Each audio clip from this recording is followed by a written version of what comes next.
할렐루야. 2월 11일 화요일 원포인트 퀴트 시간에 함께 하신 성도님들을 주님 이름으로 환영하고 축복합니다. 오늘 하나님께서 우리에게 해주신 말씀은 마태복음 8장 23절에서 34절까지의 말씀입니다. 마태복음 8장 23절에서 34절까지 함께 읽겠습니다. 배에 오르심에 제자들이 따랐더니 바다에 큰 놀이 일어나 배가 물결에 덮이게 되었으되 예수께서는 주무시는지라. 그 제자들이 나와 깨우며 이르되 주여 구원하소서, 우리가 죽겠나이다. 예수께서 이르시되 어찌하여 무서워하느냐, 믿음이 작은 자들아 하시고 곧 일어나사 바람과 바다를 꾸짖으시니 아주 잔잔하게 되거늘 그 사람들이 놀랍게 여겨 이르되 이가 어떠한 사람이기에 바람과 바다도 순종하는가 하더라.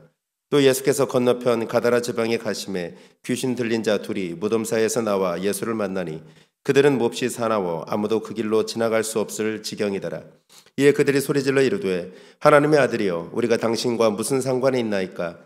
때가 이르기 전에 우리를 괴롭게 하려고 여기 오셨나이까 하더니 마침 멀리서 많은 돼지떼가 먹고 있는지라.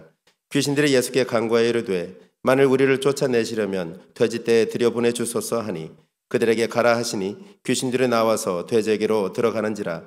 온 떼가 비탈로 내리달아 바다에 들어가서 물에서 몰사하거늘 치던 자들이 달아나 시내에 들어가 이 모든 일과 귀신 들린 자의 일을 구하니 온 시내가 예수를 만나려고 나가서 보고 그 지방에서 떠나시기를 간구하더라. 아멘.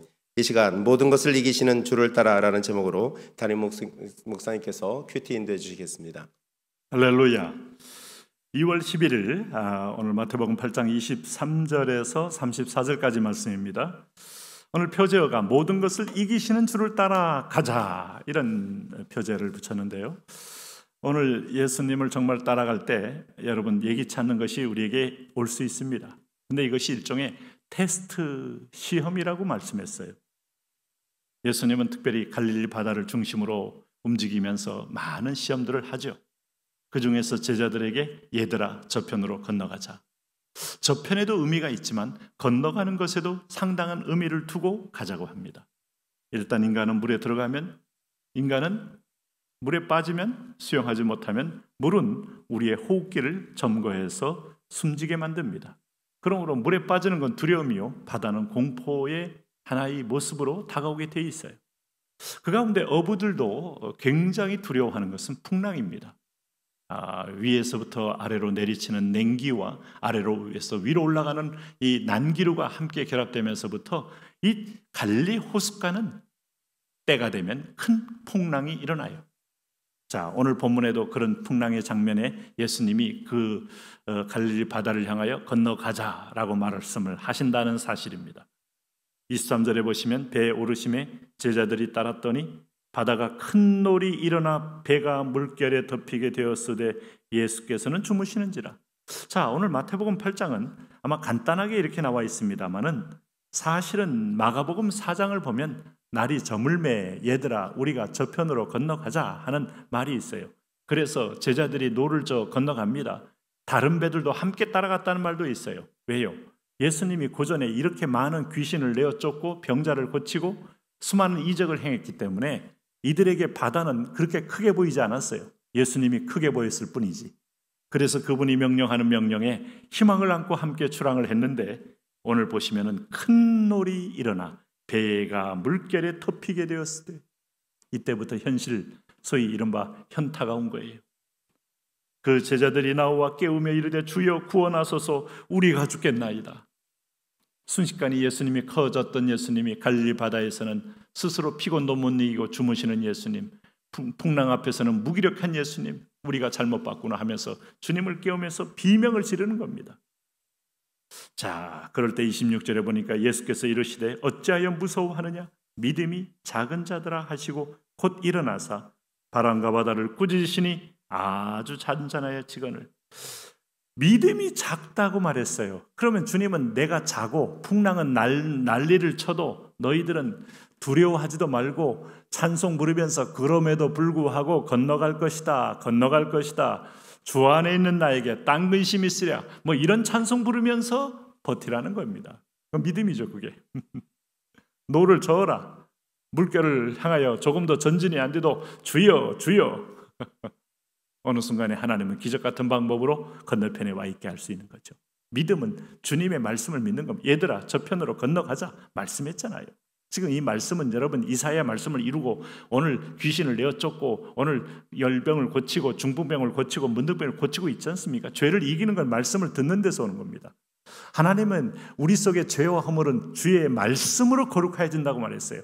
이게 밀어내는 겁니다. 말씀이 능력이 죄성을 밀어내고 내 안에 있는 믿음으로 채워질 때 우리는 거룩해진다고 말할 수 있는 거예요.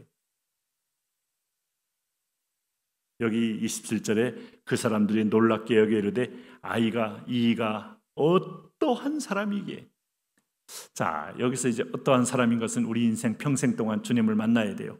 어떤 때는 구해도 대답이 없는 예수님, 어떤 때는 절박해도 배 뒤에서 주무시기만 하는 예수님, 다양하게 만나지만 그분은 창조자입니다. 그분은 나의 모든 걸 아시는 분입니다. 그래서 여러분이 힘들어도 로마서 8장 28절이 여기서 떠오르셔야 돼요. 하나님을 사랑하는 자, 곧 그 뜻대로 부르심을 입은 자들에게는 모든 것이 합력하여 선을 이루느니라. 저간 위기에 오늘 그분을 여러분 다시 한번 확인하고 계십니까? 내가 믿는 그분이 누군지를 아십니까? 그 이름을 부르기만 해도 그의 이름으로 구할 때마다 하늘의 문이 열리면서 땅의 것이 없는 세상이 줄 수 없는 평안을 주고 초자연적인 능력을 보일 수 있는 분임을 여러분 믿어지십니까? 28절에서 34절은요. 역시 또 배후에 있는 모든 풍랑의 문제도 꾸짖었다는 말은 인격이기 때문에 귀신이 시험하는 겁니다. 마귀는 시험의 도구로 쓰는 겁니다. 걱정하지 마세요. 마귀가 주님보다 크지 않아요. 여기 귀신 문제가 나오잖아요. 또 예수께서 건너편 가다라 지방에 가심에 귀신 들린 자 둘이 무덤 사이에서 나와 예수를 만나니 그들은 몹시 사나워 아무도 그 길로 지나갈 수 없을지 경이더라. 예수님의 제자들이 가는 것조차를 지금 귀신이 방해한 거예요. 뒤에서 인격적으로 풍랑을 일으켜서 두려움 속에 어쨌든 바닷속에 이게 침몰하도록 시도한 것이 마치 귀신들의 역사입니다. 주님이 주무시고 있는데도 여러분 주님 앞에서도 침몰시키고 싶지만 결코 그렇게 되지 않아요. 저간 위기에 세상보다 크시니 귀신보다 크시니 알고 보니까 귀신들이 모여있는 집단 마을에 주님은 깨뜨리러 가시는 거예요. 그러니까 귀신들이 두려워서 바다에서 방어선을 친 겁니다. 사실은 당신이 하는 일에 도전이 와요? 틀림없이 하나님이 하시는 일이에요. 전도 가려고 할 때, 우리가 선교하려고 할 때, 기도하려고 할 때 여러 가지 상황이 생기고 전화벨이 울리고 분주해지고 아니면 여러 가지 불쾌한 상황이 오고 아니면 물질적으로 위기가 오고 다 뚫고 나가야 할 만한 일입니다. 이에 그들이 소리질러 이르되 하나님의 아들이여 우리가 당신과 무슨 상관이 있나이까? 때가 이르기 전에 우리를 괴롭게 하려고 여기 오셨나이까? 하더니 귀신들은요 마지막에 이 종말에 지들이 진멸당할 때를 알고 있어요. 근데 지금 어떤 상황인지는 모르죠. 미래는 모르는 겁니다. 그러니까 묻는 거예요. 거기서 마침 그 멀리서 많은 돼지떼가 먹고 있는지라. 돼지떼는 뭐 이슬람권도 그렇지만 유대인들에게도 부정한 동물로 인식이 돼 있어요. 귀신들이 예수께 간구하여 이르되 만일 우리를 쫓아내시려면 돼지떼에 들어 보내주소서. 아주 코드가 맞아요. 근데 주님이 이걸 또 들어줬다는 게 재미있죠. 그들에게 가라 하시니 귀신들이 나와서 돼지에게로 들어가는지라. 온 떼가 비탈로 내리달아 바다에 들어가서 물에서 몰사하거늘. 이 장면이 참 어떤 면에서 보면 동물 애호가들 입장에서 볼 때는 상당히 좀 놀랄만한 장면이 되는데 이 돼지는 뭐 유대인들이 먹는 것도 아니고 아마 이방인들이 아마 식용으로 할 수 있는 것이겠습니다만은 이것이 다 이게 일일이 달려 들어가. 또 돼지는 번식력이 매우 강합니다. 뭐 그렇다고 해서 이것 때문에 뭐 망했다는 얘기는 아니고요. 또 다른 방법으로 하나님은 또 주님이 채워주시리라고 믿긴 합니다만은 이 상징성을 보셔야 돼요.